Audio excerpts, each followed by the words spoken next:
Okay, we're back here in the corner with Eric. Eric was doing a great job of smoothing off those edges, and he's on probably one of the most important pieces in the assembling of quality tack, the stitching machine.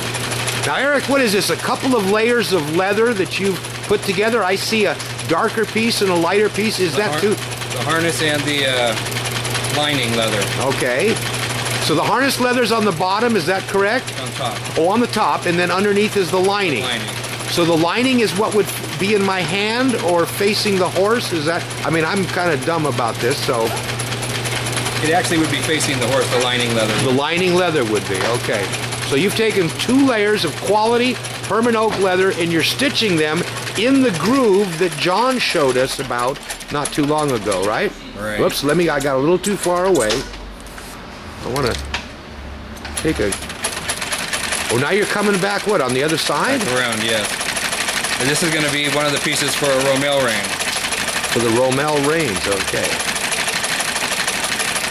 A lot of your Western performance riders in the show ring, they like a Rommel Rein, don't they? What do you think, John? Very much so. Okay, is that one of the old Buckaroo ways coming back? The Buckaroo Reins are becoming very popular. In the show ring, the working cow, in pleasure riding and trail. All right. Now, when this process is done, are you going to go back and do the edging like we saw earlier? Yes. Okay. So this is a step before. Now, is it true that some of the products here at Buckaroo Leather are triple layered? Are you still doing some of those, John? I know I saw some reins that were like 3 layered towards the weighted popper ring. Yes. Yes. Okay. It gives it a great balance. Some of them now in the quarter horse ring, they like to have it triple layered and weighted at the bit end. At the bit end, yes, to give your headset. Headset, exactly. Right. Instead of using all these artificial devices. Correct. To well, that's the stitcher, right? Now, do we have different stitchers for different jobs, or is this a multi-purpose machine? This is multi-purpose. Okay, let's get in. Okay, you got it loose at the end. Is that the popper? No, this is actually one part of 3 pieces that I put together. Oh, I see. So you got more to do. Yes. All right. Well, that's Eric showing us how to use the stitcher. John, what's next on the agenda? Back here in the corner. Oh, we got to go in the corner, huh, John? We have some reins set up here on the wall. Okay. That have already been edged, hand finished. Okay, let me see if I can get in a little closer to these. The edges have all been smoothed. We've just put there's the stitching, right? Yep.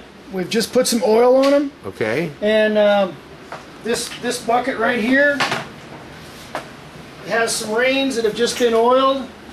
Okay, now when you say oil, do you dip them in the oil? Is that yes. it? Yes, we dip them in the neat's foot. Well, there's still moisture on that, isn't it? Uh-huh. It's soaking in right now. Take a view right down in here. We have a basket right here that we lower the product down into the oil, oil it. Yeah.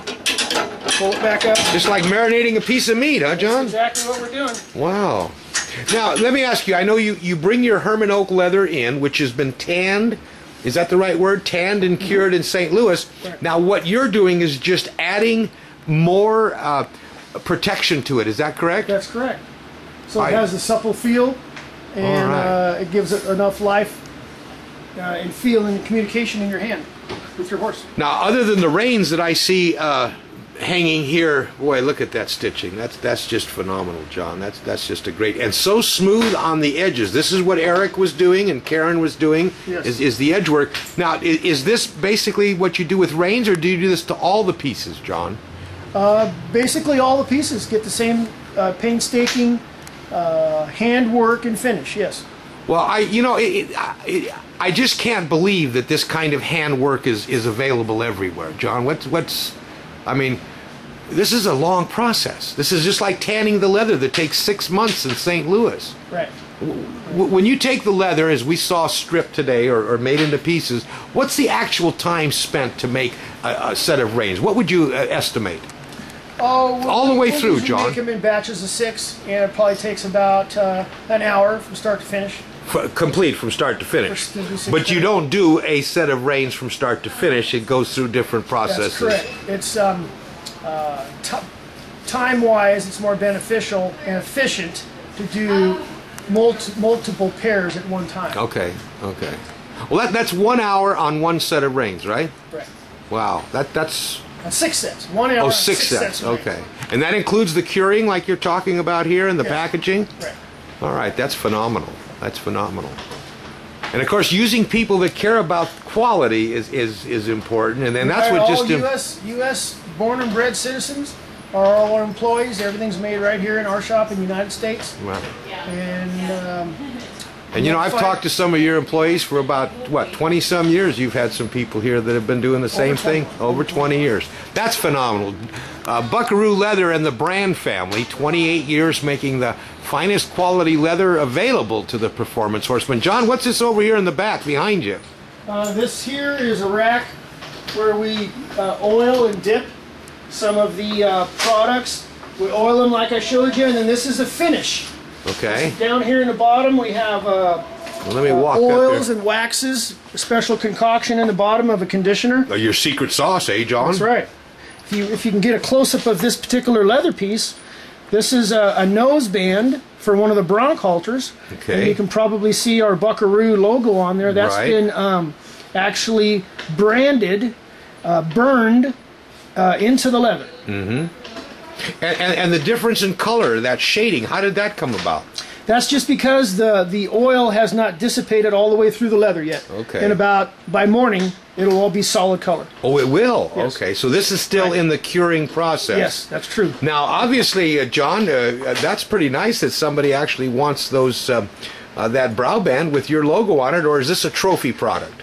Both. These are Okay. actually ordered directly on our website. All right. Because of our old well-known Buckaroo name. And that's buckarooleather.com, is that correct? That's correct. And all one word, buckarooleather.com in Diamond Springs, California. 30-year-old handcrafted quality horse tack leather manufacturing company in the hands of the brand family for as long as I've known it. What else do we want to share with the people, John? We got a couple seconds left here. How about we go over here and we'll take a shot at some finished product ready for sale. Okay.